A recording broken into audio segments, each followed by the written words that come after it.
नमस्कार दोस्तों, कैसे हैं आप लोग। मैं हूं नितिन। आज की इस वीडियो में हम इसको सॉल्व करेंगे। यह है generalization of Euler's theorem on homogeneous function. इससे पहले हमने यूलर्स थ्योरम को सॉल्व किया था ऑन होमोजेनियस फंक्शंस पर। ठीक है, अगर आपने वो वीडियो नहीं देखी तो उसका लिंक आपको डिस्क्रिप्शन में मिल जाएगा। उस वीडियो को भी ज़रूर से देखिएगा, उसके बाद आपको इसकी समझ आएगी। ठीक है, तो अब हम इसकी जर्नलाइज फॉर्म को देखेंगे। यहाँ पर क्या होता है कि ये टॉपिक थोड़ा इम्पॉर्टेंट नहीं भी है और इम्पॉर्टेंट भी है। ठीक है, कभी कभी ये भी पूछा जाता है और कभी कभी नहीं भी, बट अगर आप कर लीजिएगा तो इम्पॉर्टेंट रहेगा। और अगर खास करके आप किसी कंपैरेटिव एग्ज़ाम्स की तैयारी कर रहे हैं जहाँ पर हायर मैथमेटिक्स पूछा जाता है तो वहाँ पर ये टॉपिक इम्पॉर्टेंट हो जाता है। ठीक है, ओके। तो अब हम इसको सॉल्व करते हैं। सबसे पहले हम इसकी स्टेटमेंट को देखेंगे। देखिए, स्टेटमेंट क्या है। If z be a homogeneous function, homogeneous function m of m। ठीक है, m हमने एक फंक्शन ले लिया। m क्या है, इंडिपेंडेंट वेरिएबल, वेरिएबल्स ऑफ किसके लिए, x1 x2 x3 up to xm of degree n। ठीक है, ये हमारे पास इसकी स्टेटमेंट है। अभी स्टेटमेंट पूरी नहीं हुई है। Then x1 del z upon del x1 plus x2 del z upon del x2 plus xm del z upon del xm is equal to n z. अगर आप इससे पहले वाली देखोगे, यानी यूलर्स थ्योरम देखोगे, सिर्फ यूलर्स थ्योरम, तो उस पर हमने क्या किया था, क्या प्रूफ करना था हमने। यहाँ पर मैं लिख देता हूँ, ये इसका पार्ट नहीं है। ठीक है, यहाँ पर मैं सिर्फ एज इज लिख रहा हूँ। वहाँ पर हमने किया था x del z upon del x plus y del z upon del y equal to n z के बराबर हमने इसको प्रूव करना था। ठीक है, हमने प्रूव भी किया। अब हमारे पास सिचुएशन यहाँ पर थोड़ी अलग सी हो गई है। यहाँ पर हमने x1 लिया है और डिफ्रेंसिएशन कर रहे हैं पार्शली x1 के साथ, फिर x2, फिर उसकी डिफ्रेंसिएशन x2 के साथ वो पार्शली, और ये हम nth टर्म्स तक कर रहे हैं। ठीक है, आप देख सकते हैं यहाँ पर एन एम लगाया गया है, यानी ये nth टर्म्स है। और उसके बाद हम इसको प्रूफ करना है एन जेड। ठीक है, तो ये थोड़ा सा अलग है इससे। ठीक है, यहाँ पर तो बिल्कुल सिंपल था, लेकिन ये थोड़ा अलग है। ठीक है, अब इसको हम सॉल्व करते हैं बहुत ही आसानी से। इसका प्रूफ आएगा हमारे पास, since z be the homogeneous function of m independent variables x1 x2 up to xm of order n। ठीक है, okay. therefore it can be expressed as, हम इसको किस तरीके से एक्सप्रेस कर सकते हैं, z is equal to x1 की power n function of x2 upon x1, उसके बाद x2, यहाँ पर x3 आएगा, अब x1। बेसिकली स्टार्ट कहाँ से हुआ ये इसको मैं आपको बताता हूँ। हमारी जो फर्स्ट टर्म है x1 वो बाहर होगी। ठीक है, अब जो नीचे होगा वो x1 से ही आपने मल्टीप्लाई करना है, इसको डिवाइड करना है। ठीक है, x1 ही आएगा नीचे, लेकिन यहाँ पर x4 हो जाएगा और यहाँ पर x1 ही रहेगा। ठीक है, तो इस तरीके से आपको करना है। और यहाँ पर हो जाएगा मेरे पास xm, यहाँ पर हो जाएगा मेरे पास x1। ठीक है, तो ये टर्म आ जाएगी। ठीक है, okay. So this is equal to, यहाँ पर हो जाएगा मेरे पास x1 की power n function of u2, इसको मैं u1 u2 मान लेता हूँ, इसको मैं u3 मान लेता हूँ, और अप टू um तक। ठीक है, ये मेरे पास आ जाता है। वेयर जो u है, u क्या है मेरे पास, xi अपॉन x1। ठीक है, i की जगह पर 2 3 यहाँ पर लिख देता हूँ मैं, i इज इक्वल टू 2 3 4। ठीक है, ओके। तो ये हमारे पास है। ठीक है, अब इसको थोड़ा और सॉल्व करते हैं, इसके हम डिफ्रेंशिएशन करेंगे। फिर यहाँ पर मेरे पास जो u2 है वो x2 अपॉन x1 है। ठीक है, u3 क्या है,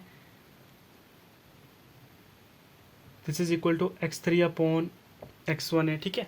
और यहाँ पर um क्या है मेरे पास, this is equal to xm upon x1, ठीक है। तो ये चीज़ है। अब हम इसको डिफ्रेंशिएट करते हैं। डिफ्रेंशिएट किसको करना है, अभी जो मैंने सेकंड वाली टर्म लिखी इसको मैं एक बार लिख देता हूँ, ठीक है। यू से स्टार्ट नहीं है। z is equal to x1 की power n function of u2 u3 plus um, ठीक है। और ये वाली जो टर्म है, ठीक है, इसको हम इक्वेशन नंबर फर्स्ट मान लेते हैं। इसी की अब हमने डिफरेंशिएशन करनी है। हमारे पास क्या रिजल्ट आएगा, डिफरेंशिएट करेंगे हम इसको विद रिस्पेक्ट टू x1 से, ठीक है। विद रिस्पेक्ट टू x1 से हमने इसको डिफरेंशिएट करना है, ठीक है। आप अच्छे से लिखिएगा, differentiating first partially with respect to x1 we get, ठीक है। ओके, उसके बाद मेरे पास क्या आ जाएगा, del x upon del x1, this is equal to, यहाँ पर हो जाएगा मेरे पास x1 की पावर n, और यहाँ पर अब देखिए यहाँ पर थोड़ा सा बड़ा हो जाएगा ये, ओके। ये हो जाएगा del f upon del u2, एक ये आएगी। दूसरी आएगी del u2 upon del x1 plus del f upon del u3, फिर डेल u, इसकी भी आप डिफरेंशिएशन होगी, डेल u3 अपॉन कर किससे रहे हैं, डेल x1 से कर रहे हैं, ठीक है। तो फंक्शन भी था ना साथ में, तो फंक्शन की वजह से ये एक्स्ट्रा चीज़ करनी पड़ रही है हमें, ठीक है। ओके, तो अब क्या हो जाएगा मेरे पास, इसी तरीके से plus up to del f upon del u m, अब डेल यू एम की भी डिफरेंशिएशन होगी, del u m upon del x1, ठीक है। यही हमारे पास आएगा। उसके बाद प्लस इसके आगे वाला प्लस मैं यहाँ पर लिख रहा हूँ, यह आएगा मेरे पास एन x1 की पावर n-1, और फंक्शन ऑफ, बेसिकली कर क्यों रहे हैं हम, हमारे पास यहाँ पर दो फंक्शंस हैं, ठीक है। अभी मैं आपको दिखाता हूँ अगर आपको कन्फ्यूजन हो रही है तो। इसको मैं लिख देता हूँ u3 um, ठीक है। हमारे पास ये रिजल्ट आता है। जो हमारे पास इक्वेशन नंबर फर्स्ट हमने माना था वो क्या था, एक था यहाँ पर मैं शॉर्टकट में लिख देता हूँ, एक था हमारे पास x1 की पावर m, उसके बाद मेरे पास क्या था n है, ठीक है। उसके बाद मेरे पास क्या था, यहाँ पर तो मेरे पास फंक्शन और यहाँ पर u वाली टर्म थी, इसको हमने इक्वेशन नंबर फर्स्ट माना था, ठीक है। तो इसी को हमने डिफरेंशिएट करके ये रिजल्ट आया, ठीक है। अब देखिए इसको मैंने यहाँ पर दो फंक्शन मान लिए, एक x1 की पावर एन, एक फंक्शन वाला, ठीक है। तो यहाँ पर हम प्रोडक्ट रूल लगा रहे हैं। सबसे पहले हमने इसको एज इट इज़ रखा और डिफरेंशिएशन किसी की फंक्शन वाली की, फिर हमने इसको एज इट इज़ रखा और फंक्शन अभी x की डिफरेंशिएशन कर रहे हैं, ठीक है। तभी हमारे पास ये रिजल्ट आया है, ठीक है। कन्फ्यूजन नहीं होना यहाँ पर। इसके बाद इज इक्वल टू हमारे पास आ जाएगा x1 की power n del f upon del u2, इसको हम यहाँ से कॉमन करते हैं, हमारे पास अंदर आएगा माइनस x2 अपॉन x1 की स्क्वायर, ठीक है, प्लस अब यहाँ से हम del f upon del u3 को कॉमन करते हैं, अंदर हो जाएगा मेरे पास x3 अपॉन x1 का स्क्वायर, ठीक है। उसके बाद इसी तरीके से यहाँ पर प्लस मेरे पास आ जाएगा del f upon del u m, अंदर हो जाएगा x की पावर, यहीं पर ही आएगा तो x1 का स्क्वायर, ठीक है। ये रिजल्ट मेरे पास आ जाता है, प्लस एन x1 की पावर n-1, और ये तो सेम ही है, प्लस यहाँ पर क्या है यू एम है, ठीक है। तो ये रिजल्ट आ जाता है, ठीक है। उसके बाद this is equal to n x1 की power n-1 function of u2 u3 up to um minus xn की पावर n-2, और यहाँ पर हो जाएगा x2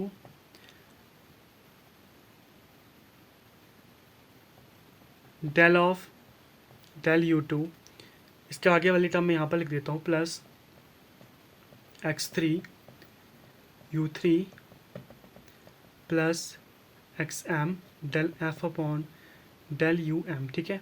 तो ये मेरे पास आ जाता है, इसको हम इक्वेशन नंबर 2 मान लेते हैं, ठीक है। और यहाँ पर भी आपको लिखना इंपॉर्टेंट है, यहाँ पर क्या है del z upon del x1, ठीक है। So this is equal to ये, इसको हम इक्वेशन नंबर सेकंड मान लेते हैं। अब हमने इक्वेशन नंबर फर्स्ट को डिफरेंशिएट करना है विद रिस्पेक्ट टू x2 के साथ। तब मेरे पास क्या आ जाता है, del z upon del x2। अब हम विद रिस्पेक्ट टू x2 के साथ डिफ्रेंशिएट कर रहे हैं partially. This is equal to, यहाँ पर हो जाएगा मेरे पास x1 की power n del f upon del u2 upon del x2। This is equal to x1 की power n del f upon del u2 1 upon x1 हो जाएगा मेरे पास यहाँ पर, और this is equal to x1 n-1 del f upon del u2, और इसको हम इक्वेशन नंबर 3 मान लेते हैं, ठीक है। और इसी तरीके से सिमिलरली हमारे पास जो del z upon del x3 आएगा वो आएगा x1 की power n-1 del f upon del u3, ठीक है। और ये चीज़ें जो है कॉन्टिन्यूस चलती रहेंगी कहाँ तक, जब हमने, अब इसको मैं थोड़ा अलग आगे लिखता हूँ। लास्ट वाली टर्म होगी मेरे पास del z upon del x m, ठीक है। This is equal to x1 n-1, और यहाँ पर हो जाएगा del f upon del u m, ठीक है। अब देखिए मल्टीप्लाइंग